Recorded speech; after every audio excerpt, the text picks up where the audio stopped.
Hoje eu vou contar a história de Jack, o Estripador, o assassino que aterrorizou Londres no século XIX e ganhou fama por todo o mundo.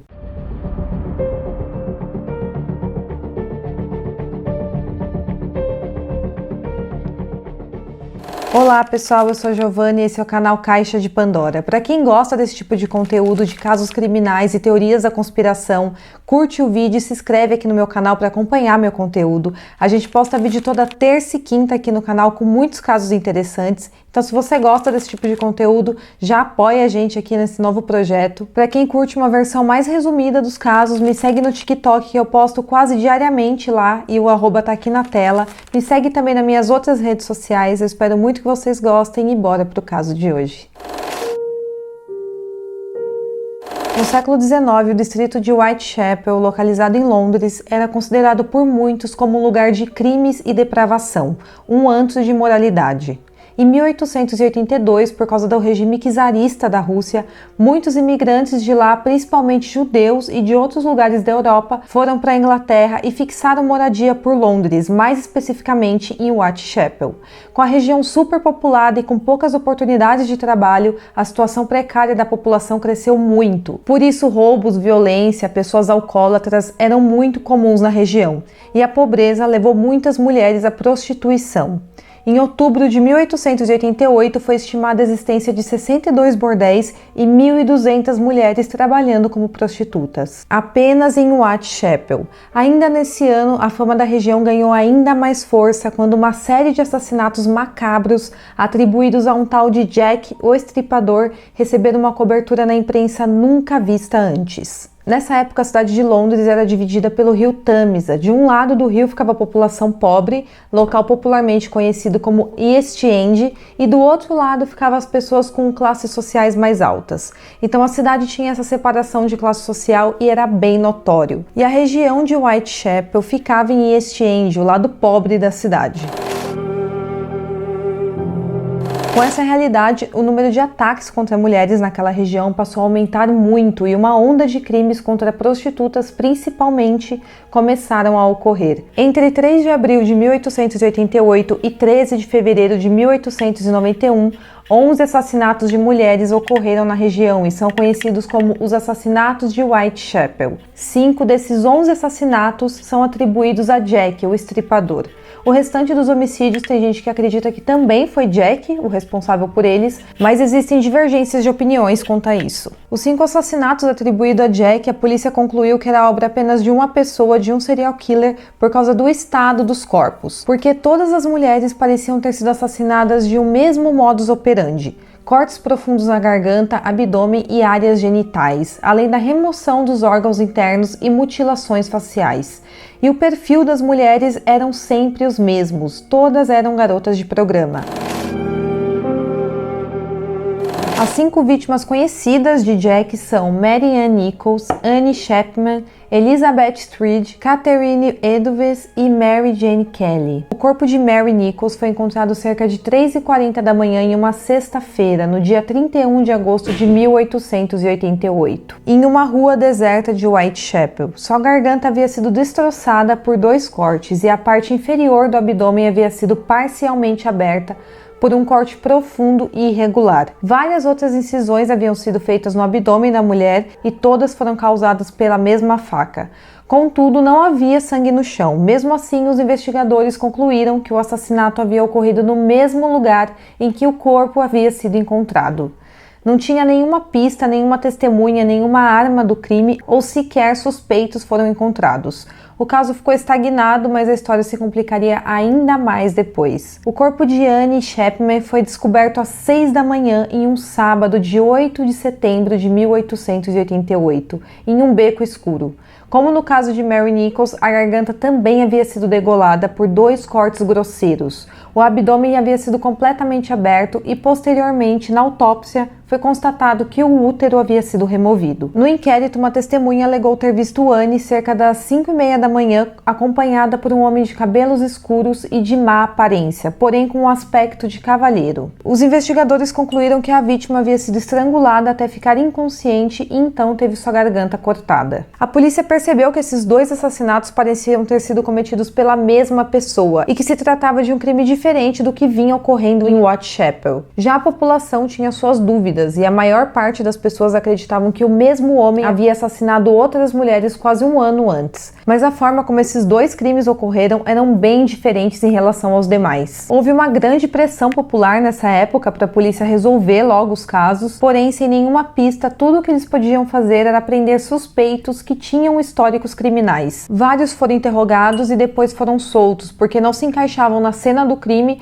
ou não tinham habilidade para cometer aqueles crimes. A forma que o assassino mutilava as vítimas levava a crer que Jack poderia ser um médico, mas especialistas dizem que os cortes poderiam ter sido feitos tanto por um cirurgião como por um açougueiro, alguém que estava acostumado a manusear facas ou bisturi. Com isso, a polícia não saiu da estaca zero. Alguns dias se passaram e a vida em Whitechapel acabou voltando um pouco ao normal, mas não por muito tempo. Elizabeth Street e Catherine Edwards foram mortas em uma segunda-feira de madrugada, no dia 30 de setembro de 1888. O corpo de Elizabeth foi encontrado à 1 da manhã jogado em uma rua. A causa da morte era um único corte brutal e preciso na principal artéria do lado esquerdo do seu pescoço. A ausência de mutilações no abdômen dessa vez levaram os investigadores a terem dúvidas se a morte de Elizabeth poderia ser atribuído a Jack, o estripador, ou se ele teria sido interrompido durante o ataque e por isso não mutilou a mulher. Testemunhas disseram que viram Elizabeth com um homem mais cedo naquela noite, mas apontaram diferentes descrições. Alguns disseram que o homem tinha um cabelo loiro, outros disseram que era um moreno. Alguns testemunharam que ele estava mal vestido, outros disseram que eram roupas caras. Enquanto os policiais e médicos ainda investigavam a cena do crime, algo inacreditável aconteceu. Apenas 45 minutos após o assassinato de Elizabeth, chega a notícia que encontraram outra mulher morta a 1,5 km dali. A segunda vítima foi identificada como Catherine, outra garota de programa. A garganta também havia sido severamente cortada e o abdômen estripado por um profundo e longo corte. Ao contrário da primeira vítima, Catherine estava mutilada. Seu estômago e intestino estavam no chão, ao lado do ombro direito da vítima. O rim esquerdo e a maior parte do útero haviam sido removidos e levados pelo assassino.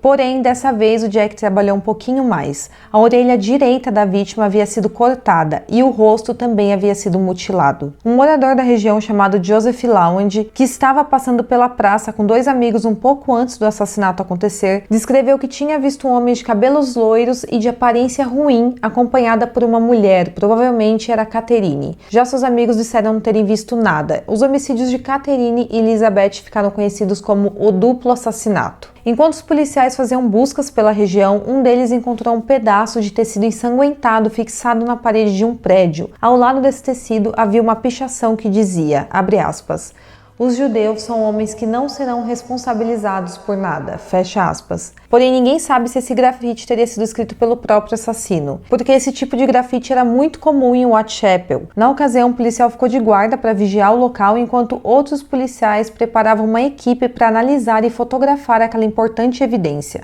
Mas antes disso acontecer, os escritos foram destruídos por uma ordem de Charles Warren, o comissário da Polícia Metropolitana de Londres. Sua justificativa para essa decisão foi a de que, se essa mensagem fosse vista pela população, uma caça às bruxas contra os judeus poderiam acontecer naquela área. Charles foi criticado por mais de um século por essa decisão porque ele havia destruído uma das poucas evidências importantes do caso.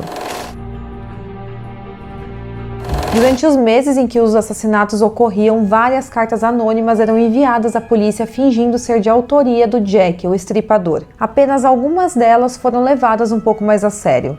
Logo após o duplo assassinato, a Agência Central de Notícias entregou uma carta à polícia que haviam recebido 3 dias antes do crime. Eles não haviam entregado a carta antes às autoridades porque acharam se tratar de mais de uma das dezenas de fraudes que recebiam. Então essa carta que eu vou ler para vocês foi escrita dia 25 de setembro, 5 dias antes do duplo assassinato, e foi carimbada 3 dias antes do crime. Mas a polícia só teve acesso a ela depois que o crime já havia ocorrido. Essa carta ficou conhecida como a carta Dear Boss, seria querido chefe em inglês. A carta dizia, abre aspas, querido chefe, eu continuo ouvindo que a polícia me pegou, mas eles não vão me eliminar ainda. Eu dei gargalhadas quando eles pareciam tão espertos e falando sobre estarem no caminho certo. A piada com o tecido ensanguentado me divertiu bastante. Sou bastante severo com prostitutas e não vou parar de estripá-las até ser preso.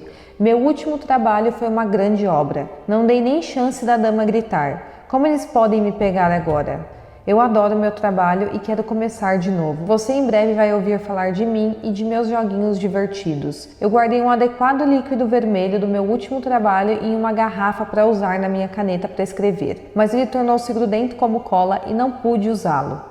Mas tinta vermelha serve o suficiente, eu acho. Em meu próximo trabalho, eu arrancarei as orelhas da vítima e enviarei para a polícia só por diversão. Guarde essa carta até eu realizar um pouco mais, e então pode descartá-la. Minha faca é tão boa e afiada que eu quero voltar a trabalhar imediatamente se eu tiver a chance. Boa sorte, sinceramente, Jack, o Estripador. Não se importe em me dar o nome. Fecha aspas. Essa foi a primeira vez que o nome Jack, o Estripador, foi usado.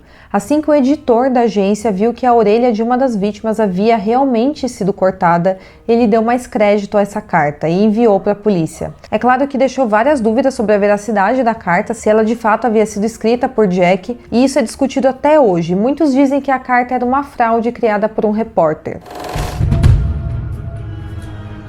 Mas as cartas mais suspeitas não pararam por aí. Na manhã seguinte ao duplo assassinato, dia 1º de outubro de 1888, a Agência Central de Notícias recebeu outra carta, que ficou conhecida como a carta Saucy Jack, ou em português, O Insolente Jack. Nela, o autor dizia que o destinatário ouviria notícias do seu último trabalho e que ele não tinha tido tempo de pegar as orelhas da sua última vítima para enviar para a polícia. Por fim, ele agradece ao editor por ter mantido a última carta guardada até que ele agisse de novo e assina novamente como Jack, o Estripador. Na carta dizia, abre aspas, eu não estava brincando, velho chefe, quando lhe dei a dica. Você vai ouvir sobre o trabalho do insolente Jack amanhã. Dessa vez foi um evento duplo. A número 1 gritou um pouco e não pude terminar. Não tive tempo de pegar as orelhas para a polícia. Obrigado por manter a última carta até eu poder trabalhar novamente. Jack, o Estripador. Fecha aspas. Essa carta possuía a mesma caligrafia da primeira e a polícia distribuiu cópias em todos os jornais e em cartazes nas ruas na esperança de alguém reconhecer a caligrafia. Essa ação não deu em nada além de trotes. No dia 16 de outubro, uma terceira carta, que supostamente era de Jack, foi enviada para George Lusk, líder do comitê de vigilância. Junto com a carta havia um pedaço de rim humano. Um dos membros do comitê disse se tratar de um rim de um animal, mas o tecido foi enviado ao Dr. Thomas Openshaw, do Hospital de Londres, que afirmou se tratar de um rim humano. A carta não aparentava ter sido escrita pelo mesmo autor das outras duas e não usava o nome Jack, mas pelo seu teor e o pedaço de rim se tornou uma das cartas mais famosas e importantes, que ficou conhecida como a carta From Hell ou Vinda do Inferno. Abre aspas. Do inferno, Sr. Lusk, te envio metade do rim que eu peguei de uma das mulheres e preservei para você. As outras partes eu fritei e comi. Foi muito bom. Eu posso lhe enviar a faca ensanguentada que usei para retirar os órgãos se você esperar mais um pouco. Assinado, pegue-me quando puder, Sr. Lusk. Fecha aspas. Após todos esses eventos, as ruas de Whitechapel ficaram vazias durante a noite. As garotas de programa evitavam trabalhar e o medo também tomava conta dos habitantes da região. E até mesmo outros londrinos evitavam passar pelo distrito. Porém, depois de um mês, sem nenhuma outra ocorrência, as coisas começaram a se normalizar novamente e a vida tomou conta das ruas de Whitechapel. Muitos bares funcionando, com as mulheres trabalhando normalmente na rua, até que na manhã do dia 9 de novembro de 1888, John McCurt, dono de uma pensão, pediu para o seu assistente ir ao quarto de Mary Kelly para cobrar o aluguel. Mary Kelly era uma jovem irlandesa que trabalhava como prostituta e morava na pensão. O assistente bateu na porta e não houve resposta. Assim que ele entrou no quarto, o que ele encontrou foi o corpo mutilado e desmembrado de Kelly sobre a cama. O corpo foi encontrado às 10h45 da manhã daquela sexta-feira. A garganta havia sido destroçada até chegar na espinha e quase todos os órgãos internos do abdômen haviam sido retirados. o coração da vítima não foi encontrado. É falado que a violência e o horror desse assassinato deixou até mesmo policiais e médicos aterrorizados. É falado que era difícil até mesmo reconhecer um ser humano pelo que havia restado do corpo de Mary Kelly. De acordo com as anotações do Dr. Thomas, que avaliou o corpo, Mary Kelly estava deitada nua na cama com todo o seu abdômen retirado. Os seios haviam sido cortados e os braços mutilados, quase sendo arrancados do corpo, e a face havia sido desfigurada. Como eu falei, o pescoço havia sido cortado com tanta violência que chegou a danificar a sua espinha. O útero, um dos rins e um dos seus seios foram colocados embaixo da cabeça da vítima. O outro seio debaixo do pé direito. O fígado tinha ficado entre os seus 2 pés, o intestino ao lado direito do corpo e o baço do lado esquerdo. Os retalhos do abdômen e das coxas foram colocados sobre uma mesa. O coração havia sido retirado e levado embora. E dessa vez havia uma importante testemunha chamada George Hudson, um conhecido de Mary Kelly. Se ele realmente estava contando a verdade para a polícia, ele ficou cara a cara com Jack e olhou nos olhos enquanto ele contratava os serviços de Mary. Ele disse que na ocasião o homem usava um chapéu com a aba na altura dos olhos. George falou para a polícia que havia seguido os dois até o quintal onde ficava a entrada para o quarto de Kelly na noite anterior ao assassinato. Porém, ele não soube explicar o porquê de ter seguido Mary Kelly naquela noite, o que acabou o tornando um dos suspeitos. Ele disse que conseguiria reconhecer o homem se o visse de novo e que tinha a impressão de já ter visto ele pelas redondezas. Porém, Jack nunca mais foi visto. Então, com todas essas descrições dos assassinatos, dava a perceber que as mutilações se tornaram cada vez mais sádicas. Porém, após matar Mary Kelly, Jack, o estripador, aparentemente se aposentou.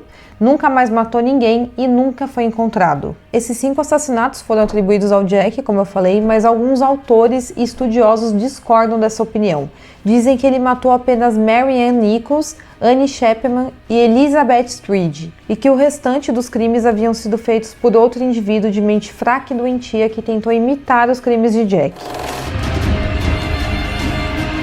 Na época, várias equipes policiais conduziram inquéritos em Whitechapel. Material forense foi coletado e examinado. Suspeitos foram identificados e investigados mais profundamente, mas no final todos foram descartados do inquérito. Mais de 2.000 pessoas foram entrevistadas, cerca de 300 investigadas e 80 detidas.